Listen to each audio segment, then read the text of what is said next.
levantar uma pecinha simples, como um copinho, como uma xicrinha.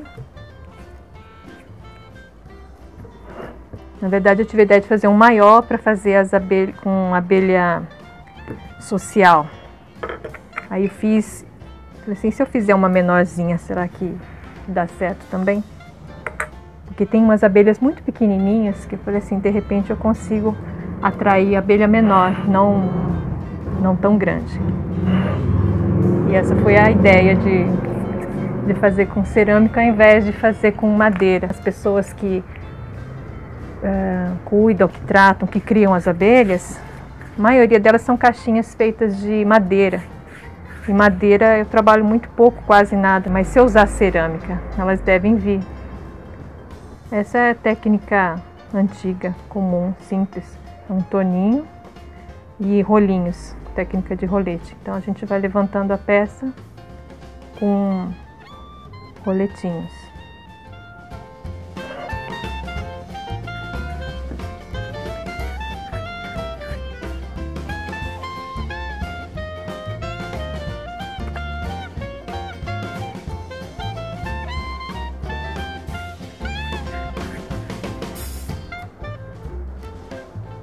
Tive a ideia de fazer em formato de copinho, de potinho. Eu acho que justamente porque é parecido com o formato do pote das abelhas, que eu ficava olhando as abelhas, a jataí, a borá, as outras abelhinhas, elas fazem um potinho, né? É um potinho e fecha esse potinho e ali ela coloca, deposita o ovo.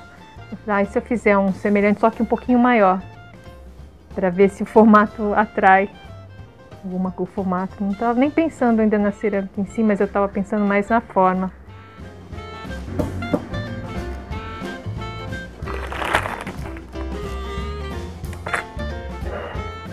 Não precisa ser muito grande não, mas com a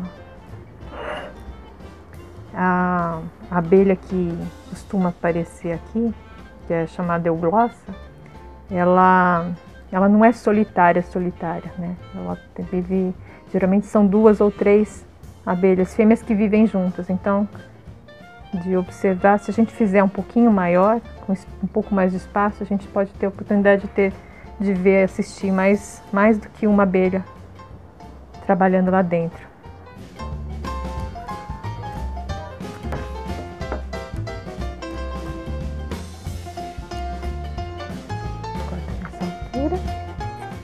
Essa era a ideia, era fazer o potinho, depois a gente faz uma entradinha aqui e uma tampinha. Com uma estequinha comum, a gente calcula um pouquinho. A gente faz uma entradinha de mais ou menos meio centímetro de diâmetro. Depois a gente faz uma tampinha.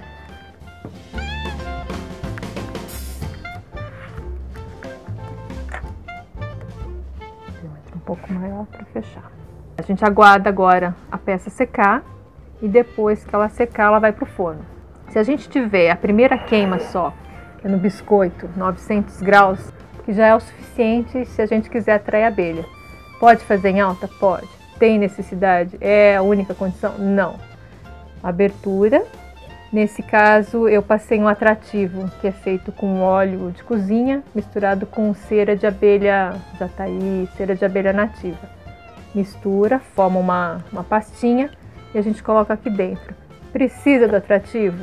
Atrativo facilita, talvez chame mais rápido, mas não é obrigatório. Eu tenho algumas que eu não pus nada e elas vieram mesmo sem a cera, então não precisa ficar desesperado atrás da cera.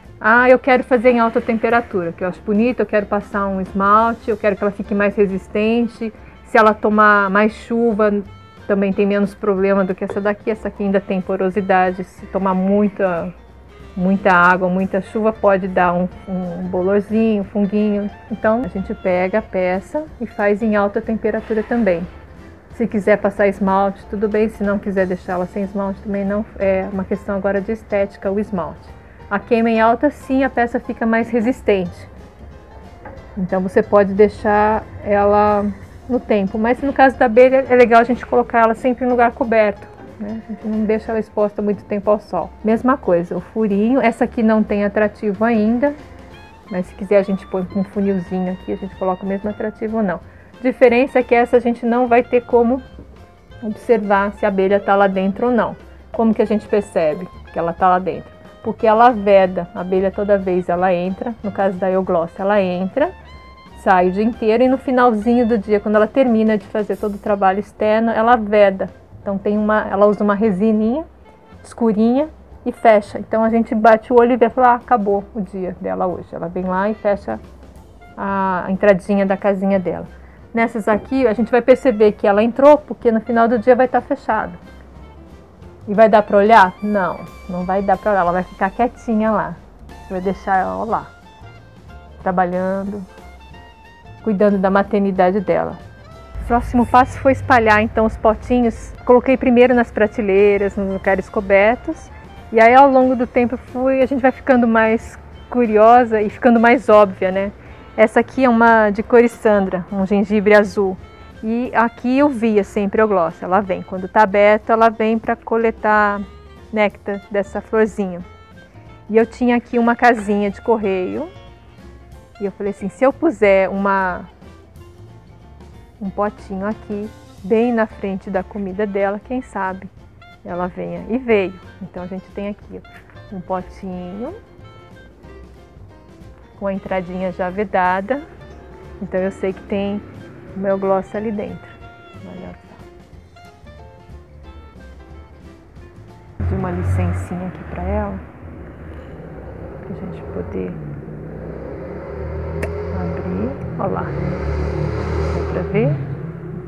Olha lá. Tem uma euglossa. Licença, querida. Aqui também está protegido de chuva, de sol direto. E ela tem o pasto apícola dela bem na frente. E uma vizinhança, porque aí se vocês notarem aqui também eu coloquei um outro ninho, só que esse feito em madeira. E a gente conseguiu atrair ali uma outra abelha solitária chamada Centris, que é quem poliniza a cerola, que é uma ceroleira que eu tinha aqui já há muito tempo e nunca soube que essa ceroleira necessita de uma abelha para fazer a polinização cruzada. Do contrário, a gente não tem as frutas.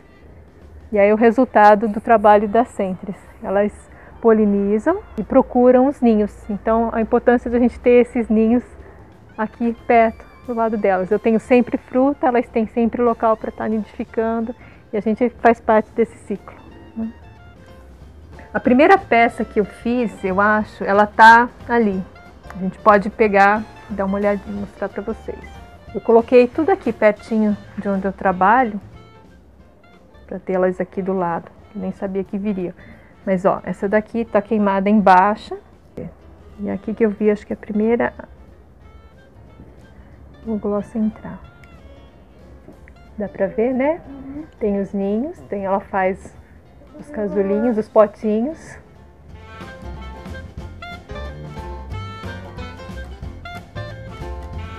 Tá vendo? Aqui a entradinha dela e tá vedada. Ela fechou, porque ela provavelmente aqui ela já fez os potinhos, já tem, os ovinhos já estão ali dentro. Ela faz sempre assim um potinho e deixa lá uma massa de pólen e néctar para quando a descendência dela nascer, já vai ter lá a provisão de comidinha dela.